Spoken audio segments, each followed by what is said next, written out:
particularmente grato para mí participar en la presentación de este libro, porque es un libro de una colega, de una gran colega, con una brillante trayectoria, una admirable colega por todos sus compromisos de vida con el periodismo, pero también con las causas de la justicia, de los derechos humanos. Un libro de una periodista que espero que le vaya tan bien como nos ha ido con todos los libros que hemos presentado a los periodistas. Recién le contaba a Lidia que los libros que aquí hemos presentado, muchos son de periodistas, y nos va particularmente bien con los libros de periodistas. No entiendo bien por qué. ¿Será porque dan testimonio de la vida que hemos vivido todos los que estamos aquí? Porque generalmente están bien escritos y son más tienen un mayor alcance probablemente que otras publicaciones más complejas. Y yo le decía que bueno, porque también creo que nos va a ir bien con este libro, después de que quienes estamos como editores obligados a leerlo, podemos dar fe de que se trata de un libro magnífico. Como me decía Pepe recién, es un libro de historias, además de ser una autobiografía o una memoria de su vida, porque la verdad es que con el relato de Lidia uno recorre la vida de nuestro país en los últimos, digamos 50, 60 años incluso. Entonces estamos muy contentos y vamos a proceder a presentar de la farándula a la trinchera memorias de la última periodista de Ecran, la legendaria revista de cine. Tendrá que explicar por qué es la última periodista de esta revista, porque lo cierto es que aquí ya me he encontrado con varios periodistas de esta revista que trabajaron en ella. En fin, le hemos pedido a Verónica Martínez, periodista también de extensa trayectoria, y que la autora quiso que estuviera presente en esta presentación por la amistad que tiene con ella, por la vida en común que han recorrido, especialmente en las actividades, los compromisos que ya estuvieron con la reforma agraria, los temas agrícolas, en fin, campesinos. Y ella es una dirigente de nuestro círculo de periodistas de Santiago, cumplió una muy brillante labor como presidenta y todavía sigue vinculada a esta organización que los periodistas queremos mucho y valoramos. A ella le vamos a ofrecer la palabra para que nos cuente sus impresiones sobre este libro que imaginamos ya leyó. Verónica. Cierto. Con mucho interés lo leí. Cuando le conté a un grupo de colegas que mi querida amiga, la periodista y ex dirigente gremial, Lidia Baltra, me había encargado participar en la presentación de este libro de sus memorias, varias voces exclamaron: ¡qué honor! Y es así, porque ella encarna lo mejor del periodismo digno y pluralista en su persistente lucha por la libertad de expresión y de información en este país.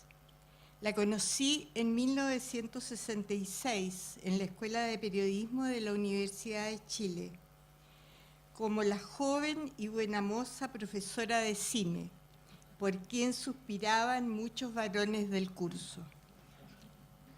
Años después, nuestros caminos se entrelazaron en el ejercicio profesional y nuestra amistad se afianzó en el marco de valores, ideales y profundas convicciones compartidas. Durante un largo periodo, trabajamos juntas en una estimulante labor comunicacional con organizaciones campesinas y mapuche, duramente golpeados por el proceso neoliberal. Una labor que en ocasiones se volvía arriesgada para quienes creíamos en los ideales democráticos, especialmente cuando salíamos a regiones. También el Colegio de Periodistas supo de la valentía y compromiso de Lidia durante la prolongada dictadura cívico-militar, que entre otras tropelías despojó a nuestra organización de sus atribuciones legales. Ella, elegida consejera nacional y luego secretaria general de la organización, cumplió un destacado papel junto a otros colegas en la lucha por la libertad de expresión, por una prensa libre, pluralista y democrática, que recogiera todas las opiniones sin exclusión, no solo la visión de quienes controlaban absolutamente el poder. Años después fue designada presidenta del Tribunal Nacional de Ética del Colegio, donde tuvo la difícil tarea de velar por el veraz y correcto desempeño de los periodistas en su accionar profesional, pese a las limitaciones que luchó por corregir. En la labor diaria con Lidia, pude conocer su perseverancia y rigurosidad, buena pluma y capacidad para retratar en pocas pinceladas personajes, situaciones y lugares. Su compromiso con la democracia y con la prensa libertaria que se evidenció a sí mismo, trabajando junto a otros compañeros en el complejo mundo de la clandestinidad. En el libro De la farándula a la trinchera, da testimonio una vez más de sus cualidades. Su relato es tan ameno que nos hace partícipes de sus experiencias en más de medio siglo, como universitaria, periodista, dirigente y luchadora social. Retrata nuestra historia nacional y también acontecimientos que sucedieron en el exterior. Ante su invitación, ¿cómo no revivir desde los años oscuros las legendarias luchas del gremio, la precaria subsistencia de las publicaciones no oficiales, APSI, Solidaridad, Análisis, Hoy, Cauce, Fortín Mapocho, víctimas de constante censura y represión? Los intentos por lograr leyes que aseguraran a todos los chilenos su derecho a una información oportuna, completa y veraz. Terminen con la asfixia que sufre hasta hoy la ciudadanía con un mensaje generalmente monocorde presentado por diarios, revistas y canales de televisión. Felicidades, Lidias, que finalmente se cumpla lo tan deseado y nuestro país reconozca la importancia de la comunicación en la convivencia humana y social, y que tener un buen, justo y sistema democrático de comunicaciones resulta imprescindible. Estoy cierta que en los actuales momentos del país y los que vienen, no alterarán la decisión de Lidia de continuar manteniendo en alto sus ideales y convicciones. Muchas gracias, muchas gracias.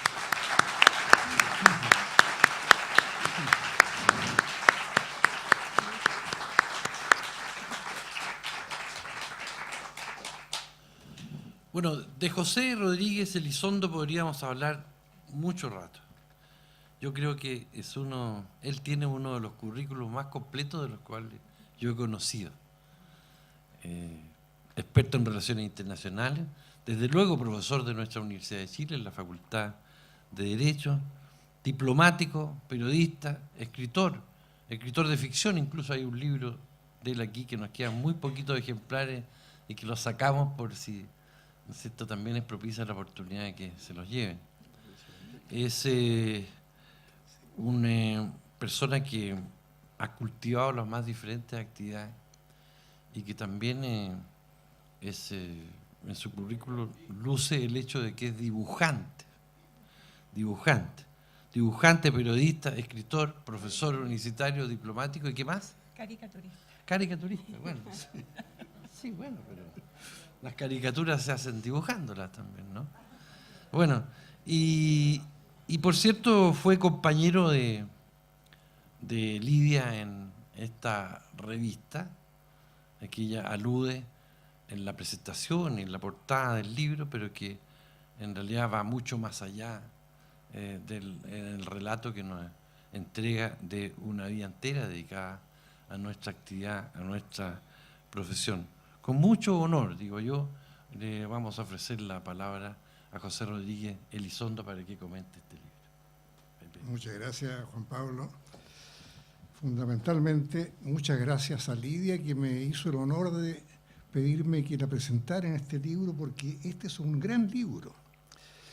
Es un libro que lo empecé a leer diciendo hay que leerlo rápido, pero me lo devoré en un par de noches, porque es un libro que interpela, lo interpela a uno. Es un libro en el cual uno empieza a decir, pero si yo hice esto, yo estaba en este momento en tal parte.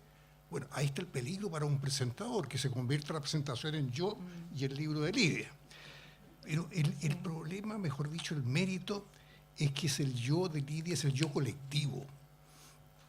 Este libro, le dije a Juan Pablo, es una historia porque efectivamente nos interpela a todos. Es el libro de los jóvenes progres de los años 60, de los jóvenes que estuvimos en el clímax de la Guerra Fría, la Revolución Cubana, la Guerra de Vietnam, la emergencia de Salvador Allende Gossens, que venía galopando rumbo a la presidencia. Éramos los jóvenes que estábamos cambiando el mundo de fase, como dice una canción famosa, pero que al mismo tiempo estábamos pendientes del rol social del arte. Bueno, cuando yo me di cuenta que ese era el libro, Lidia de inmediato captó que yo me iba a dispersar por todo, iba a hacer una especie de presentación enciclopédica, y me dijo, dedícate solo al cine. Y me parece que fue una excelente petición, mejor dicho, orden de mi ex jefa, porque ella fue mi jefa. Voy a plantearlo de esa manera porque yo creo que así acotado el libro cruza gente bien curiosa. A todos aquellos que en la época de los años 60 ni soñábamos con pensiones de jubilación ni nada por el estilo, estábamos pendientes del cine de autor, de la última película de Fellini, de Resné, de Visconti, de Bergman. Creíamos en Dios Padre, Orson Welles, y en la revolución del acorazado Potemkin. Íbamos en peregrinación al Palais Chaillot, donde queda la Cinémathèque francesa. Y repetíamos con Lenin que el cine es la más importante de las artes. Nunca he podido encontrar la cita en los textos de Lenin mismo, pero dicen que lo dijo.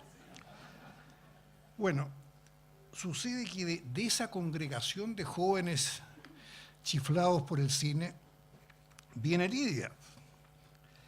Es la primera Lidia de este libro de historia. Y la recuerdo en la época, igualita a Charlotte Rampling. Ávida de cultura cinéfila y de justicia católica. Era tan creyente que ella misma lo cuenta en el libro, que cuando estaba en Francia, en vez de ir a bailar con los lobos franceses, iba a danzar con curas. No danzaba con lobos, danzaba con curas. Bueno, pero el detalle está que al mismo tiempo había un lobo ateo que la tenía medio seducida, que estaba aquí en Chile. Vamos a hablar de él después. Bueno, yo estaba en ECRAN haciendo crítica de cine y ahí llegó Lidia para dirigirla junto con otro pimpollo que era Nancy Grunberg, en esta revista que obviamente era una revista frivolona. Yo no digo farándula, como dice Lidia, porque era una revista frivolona pero simpática. Era una revista sobre cine, pero no sobre cine de autor, sobre las estrellas de cine, sobre el Star System de la época. Ahí el lector de ECRAN conocía la vida y amores de Ava Gardner, Elizabeth Taylor, Clark Gable, cosa que no soñábamos que era farándula, y que si yo les nombro estas personas, estos actores a mis alumnos, me dicen, bueno, ¿de quién está hablando el profesor, no? Bueno, Lidia era muy seria y la frivolidad de Gran como que la complicaba. No era el cahier de cinema que ella había leído desde siempre, que era la Biblia de los cinéfilos. Ella llegaba al ECRAN porque ella quería ser la mejor crítica de cine, y así lo dice en el libro. Es decir, llegaba a hacer crítica de cine, pero ella llegó para mandarnos a nosotros los críticos de cine. Y sucede que los críticos de cine de ECRAN teníamos unas pastillitas de este porte, 500 caracteres con espacio en el lenguaje moderno. Por lo tanto, cuando yo quería hacer crítica de cine tenía que ir a otras partes, a otros medios para hacer los grandes exposés de críticas de la época, porque era muy importante el cine entonces.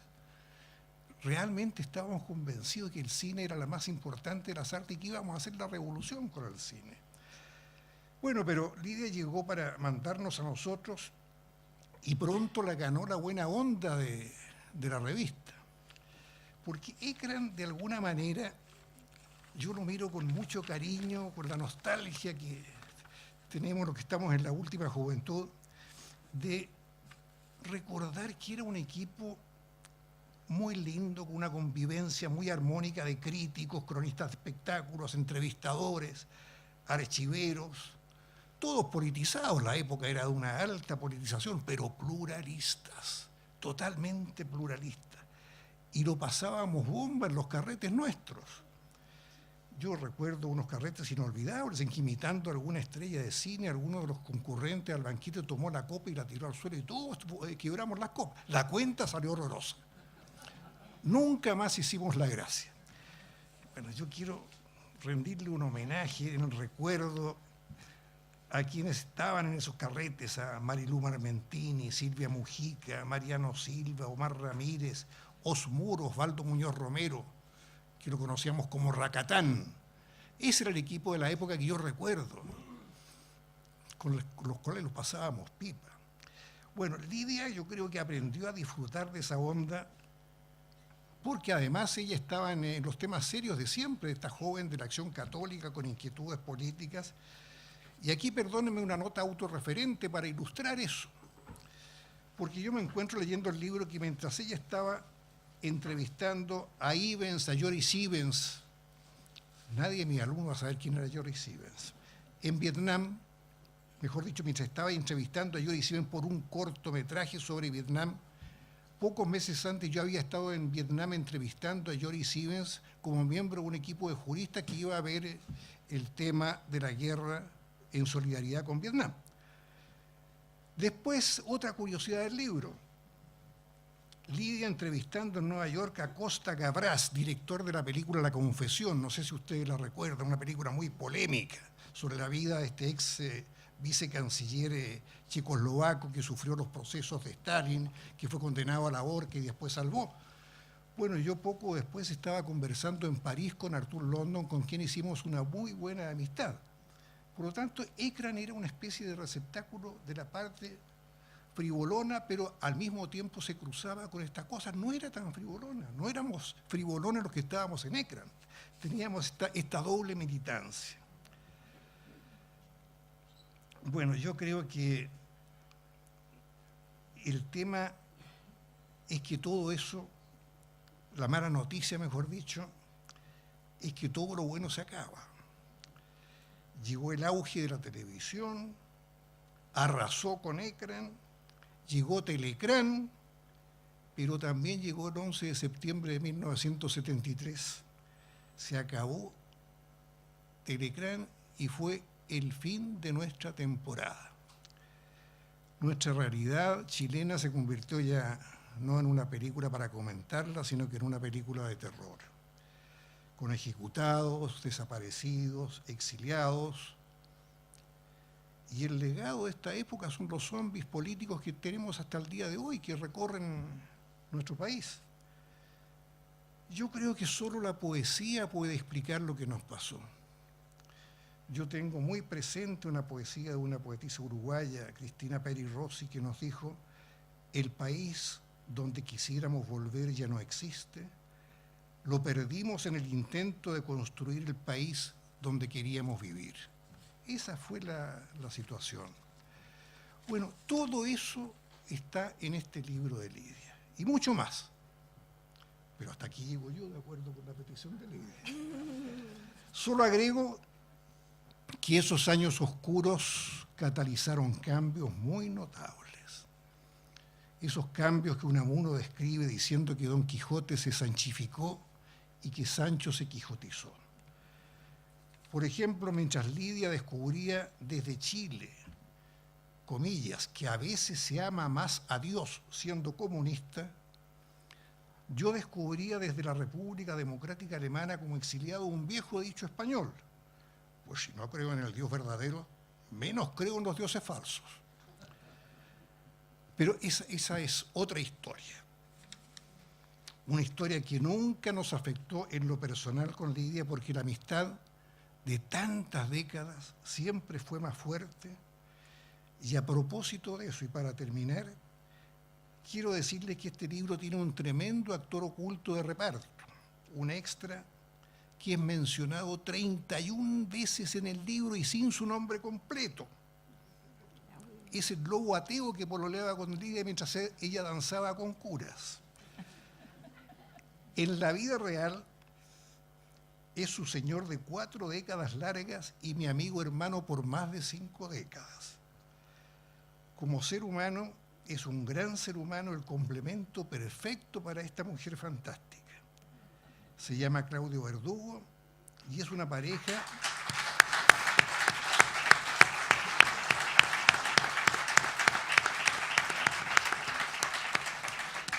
y para mí siempre han sido el Ginger y Fred de esta historia cinematográfica de Lidia.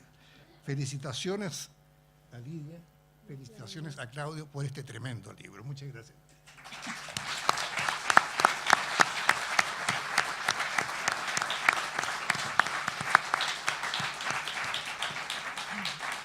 Muchas gracias, Pepe.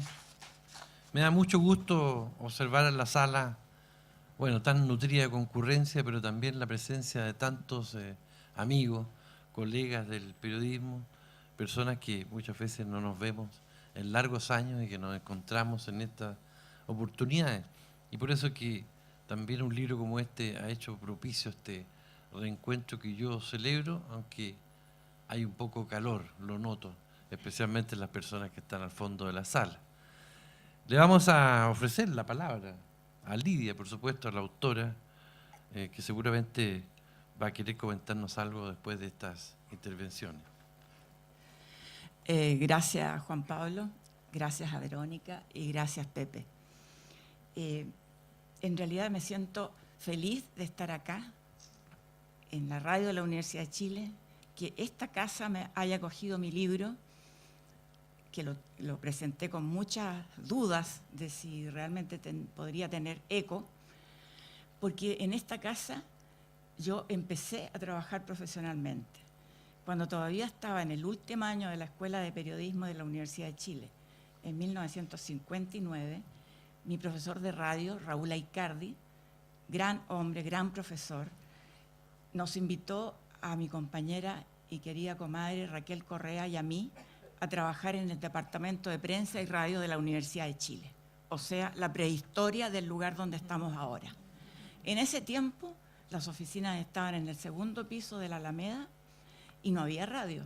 Nosotros hacíamos programas, pero después escribíamos los libretos, reporteábamos, escribíamos los libretos, se armaban los programas de radio, arrendábamos algún lugar donde grabarlo y después teníamos que ir a pedir a alguna emisora de buena voluntad que quisiera transmitirlo. El programa era sobre las actividades, la extensión de la Universidad de Chile, los departamentos, las facultades, las escuelas, las distintas actividades que había. Bueno, y eso aparecía los domingos a las 8 de la mañana. Es decir, escuchábamos Raquel Correa y yo no. Bueno, de ahí surgió también después, gracias al empuje de Raúl Aicardi, y de eso sabe mucho Toño Freire, que anda por acá, compañero también de CRAN en un cierto momento, el Canal 9 de la Universidad de Chile, que en algún momento, esta trágica vida que hemos vivido los chilenos, lo perdimos también. Bueno, pero quiero decir que aquí está la semilla de grandes cosas, pero que la radio, yo diría que es el esfuerzo de Juan Pablo Cárdenas nomás, porque cuando yo estuve ahí, no existía.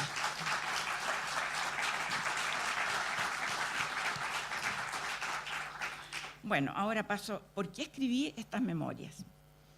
En primer lugar, porque soy una enamorada de la vida que me tocó vivir y porque estoy en la edad de hacerlo. Estoy próxima a ingresar a la cuarta edad.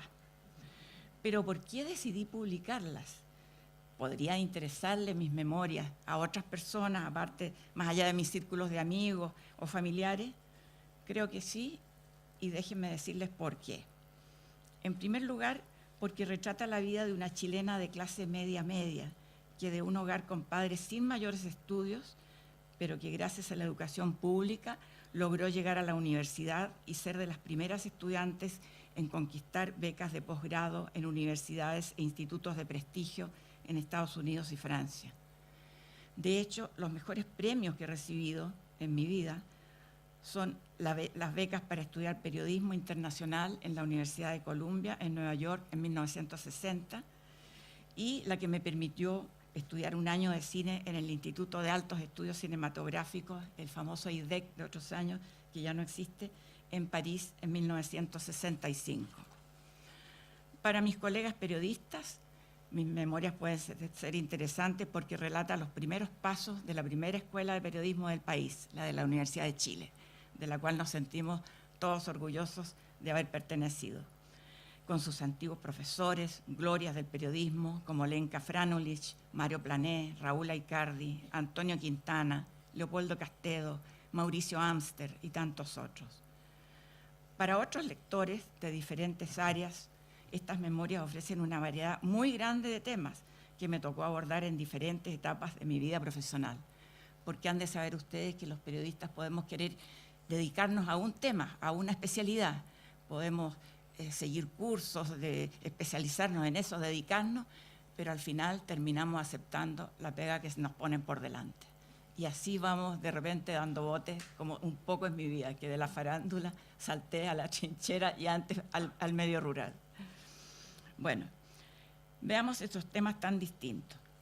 Como sé que la revista Ecrán dejó gran huella en el recuerdo de admiradores y admiradoras de Hollywood y sus artistas, dedico la primera parte a esta experiencia que viví junto a María Romero y Marina de Navasal, y donde nos encontramos con Pepe Rodríguez, amigo de años, que escribió con pasión críticas de cine firmando Manolios, aunque en realidad me parece que Manolio era un seudónimo que usaba para otras publicaciones. Vistazo. Para Vistazo, aquí me está aclarando. Es el único compañero que pude invitar a comentar estas memorias. Los demás o estaban lejos, como el caso del Toño Freire, que apareció por acá después que me escribió la semana pasada de Lima, y los demás ya no están con nosotros. Ecrán fue una revista de cine chileno favorita, lo digo para los hijos y los nietos de nosotros, que alcanzó un tiraje hasta de 150.000 ejemplares, lo que es una alta cifra para nuestros estándares, sobre todo en esa época, y que cruzó las fronteras a otros países de América Latina. Yo entré a trabajar a Ecrán cuando Hollywood se apagaba, golpeado por el impacto de la televisión. Se acabó el glamour con que los estudios engalanaban a sus estrellas, cuando ahora, con la televisión, tenían actores y actrices en el living de su casa. El Hollywood que visité a comienzos de los 60 no tenía mucho que ver con los locos años 20, ni los dorados 30 y 40. Fue como llegar a Sunset Boulevard, es decir, el ocaso de una vida, si se acuerda alguno de la película con Gloria Swanson, cuando las viejas estrellas luchaban por seguir vigentes mientras el mundo seguía su marcha. Había comenzado el auge del cine italiano y francés, y los festivales de Venecia, Cannes y Berlín, y no el premio Oscar, marcaban la pauta. Sin embargo, fue un premio para mí asistir al Oscar 1963 con Frank Sinatra como animador y cuando Lawrence de Arabia ganó el trofeo. Y al Festival de Cannes, 3 años después, cuando Sofía Loren fue presidenta del jurado y un hombre y una mujer con Anouk Aimée y Jean-Louis Trintignant se llevó la Palma de Oro. Cuando por la Croisette, que es el bordemar de Cannes, y no por una alfombra roja inexistente allí entonces, veía pasar a Vittorio Gassman, Jean-Luc Godard, Anouk Aimée, Trintignant, Claude Lelouch, François Truffaut, Mónica Vitti, Michelangelo Antonioni y hasta Orson Welles. Fui la primera comentarista de cine y espectáculos en el noticiario principal de Televisión Nacional en 1970. Quise ser la mejor crítica de cine, pero los cambios políticos me cortaron las salas primero. O sea, primero fue la Unidad Popular y luego la dictadura, que me sacaron de esas funciones y de la noche a la mañana me convertí en especialista en comunicación rural. Esta etapa me abrió los ojos a dos mundos que no conocía, el del campesino y el del indígena. Con mi inolvidable amiga Miriam Sá en ISECOP primero y en el GIA después, junto a la querida amiga y colega Verónica Martínez, sembrando la semilla de la democracia, nos sumergimos en el mundo campesino. Hablábamos de las cooperativas, donde un hombre, un voto. Y eso, decir un hombre, un voto en tiempo de la dictadura, era hasta peligroso. Un mundo campesino profundo en su sencillez, que nos provee nada menos que de los alimentos indispensables para la vida. Y en el mundo indígena, que alimenta y enriquece nuestra identidad, recordándonos nuestros orígenes en pueblos con miles de años y de cuya sabiduría queda mucho aún por aprender y por comprender. Este brusco salto de la farándula al mundo rural ocurre porque me tocó vivir una época de grandes cambios en Chile y en el mundo, que me pareció valioso registrar en clave de crónica periodística. Cuando pasamos del mundo enloquecido por los fogonazos y estruendos de las guerras mundiales a uno de guerra fría, en que las ideologías contrapuestas se disputaban el mundo sin tregua. Aquel en que se levantó una cortina de hierro en Europa para salvar a los niños occidentales de que se los fueran a comer los comunistas. Pues bien, estas memorias entregan un testimonio de la vida en Chile en los años 60, 70, 80 y 90, décadas cruciales en la historia del país. Mi texto habla de los principales acontecimientos que me tocó vivir durante el siglo XX, como fueron el ascenso de la Revolución en Libertad primero, y luego de la Unidad Popular, a la que siguió el cruento golpe militar que nos castigó con la dictadura más larga y violenta que hemos vivido como país. Hechos que cambiaron mi vida radicalmente, y de periodista de espectáculo, católica observante, que bailaba con curas, como dicen, y social cristiana que fui, me transformé en activista por el socialismo y los derechos humanos, perfil con que fui electa dirigente del Colegio de Periodistas con la primera mayoría en la región metropolitana en 1981. Mi evolución ideológica puede semejarse tal vez a la de muchos. En un país súper ideologizado, de un hogar donde los padres votaban por la derecha, me sumé a la Revolución en Libertad, entusiasmada por mis compañeros de La Voz, quincenario del Arzobispado de Santiago, donde colaboré por años, entre ellos Alejandro Mañé, Guillermo Blanco y Abraham Santibáñez, que está por aquí y que fue compañero mío en la Escuela de Periodismo también. Más decisivo en este camino doctrinario fue el jesuita Mario Sañartu, compañero de la Universidad de Columbia en Nueva York. 4 años después me reencontré en París con Marta Harnecker, a quien conocí en la Acción Católica Universitaria en Santiago. Yo estudiando cine en el IDEC y ella, de psicóloga de la Universidad Católica, ahora estudiaba marxismo con Luis Althusser en París, mientras en Chile la mayoría de sus compañeros y amigos se pasaban de la democracia cristiana al MAPU. A mi regreso, no encontrando trabajo en cine, volví a las revistas faranduleras en zigzag, Rincón Juvenil, Teleguía y Telecrán, con mi amiga y colega Nancy Grunberg, quien no pudo estar acá, vive en los Aires de Chicureo y les resulta difícil, después de un accidente terrible que tuvo hace unos años, movilizarse hasta acá. Está bien ella ahora, está muy recuperada para los que la conocen. Pero por poco tiempo estuve en esas revistas. Llegó la Unidad Popular, que reemplazó la vieja editorial de revistas por Quimantú. Allí me tocó trabajar junto a revolucionarios exiliados latinoamericanos acogidos por el gobierno de Salvador Allende, que influyeron enormemente en mi desarrollo político y social. Entusiasmada con la revolución a la chilena, con empanadas y vino tinto, me uní primero a los cristianos por el socialismo y con el empujón de un compañero del MAPU concreté mi compromiso ingresando a la izquierda cristiana de Bosco Parra y Luis Mayra. Lo decisivo para mí fue haber trabajado con la Legión extranjera, así le decíamos a los exiliados latinoamericanos en Quimantú, y en especial haber hecho amistad con Ciro Busto, uno de los hombres del Che Guevara, para desatar la revolución en la Argentina. A su lado, nuestro modesto combate a la dictadura pinochetista desde las sombras con Rosita Parisi y desde la dirigencia gremial en el Colegio de Periodistas parecía juego de niños, pese a que estábamos también arriesgando prisión, tortura, exilio o desaparición con muerte, como sufrieron muchos colegas, tales como Diana Arón, Guillermo Gálvez y Pepe Carrasco. Bueno, para otros lectores de mis memorias será interesante conocer las luchas del Colegio Periodista por la Libertad de Expresión, épica de los tiempos de la dictadura, en que mejor interpretamos a todos los chilenos. Memorable fue un congreso de periodistas exiliados en París en 1983, realizado con el apoyo de sus colegas franceses, donde asistí como dirigente para contarles de nuestras luchas a las que ellos querían adherir desde la distancia. Unidos a otros gremios de trabajadores del campo y la ciudad, dimos batallas históricas que culminaron con el triunfo del no en el plebiscito de 1988. Y en esas luchas descubrí otra más larga y más difícil, la de la necesidad de que el mundo y nuestro país tenga una política de comunicaciones que establezca un sistema de comunicaciones realmente democráticas, que abra un espacio equitativo a todas las voces, una batalla que hasta ahora hemos perdido, pero que hay que seguir dando. Otro de los temas que ofrezco en mis memorias es mi conversión al feminismo en los 70. Junto al hombre nuevo se buscaba la mujer nueva, y Guillermo Gálvez, hoy detenido desaparecido, me invitó a escribir un artículo para un número especial de Hechos Mundiales, la revista que dirigía en Quimantú, sobre liberación femenina. Tras la investigación realizada quedé matriculada para siempre y me gané una invitación a un seminario para mujeres en Israel en 1973, donde conocí los diferentes niveles de aspiración política de las mujeres de 5 continentes.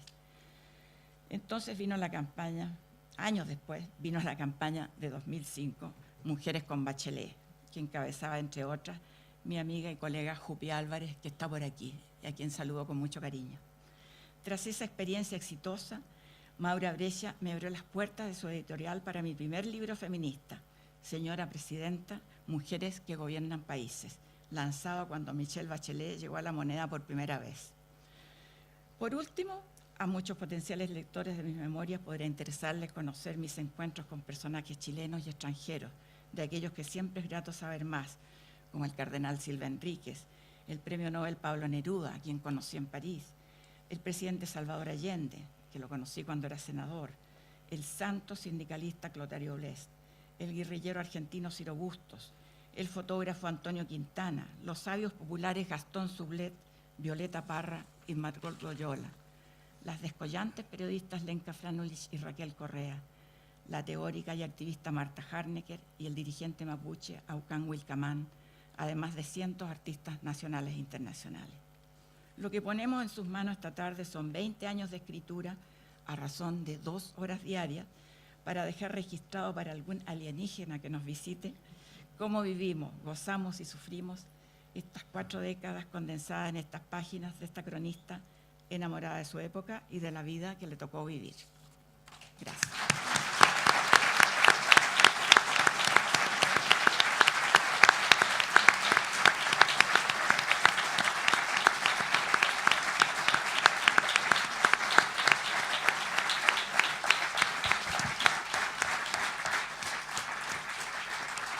Muchas gracias, Lidia.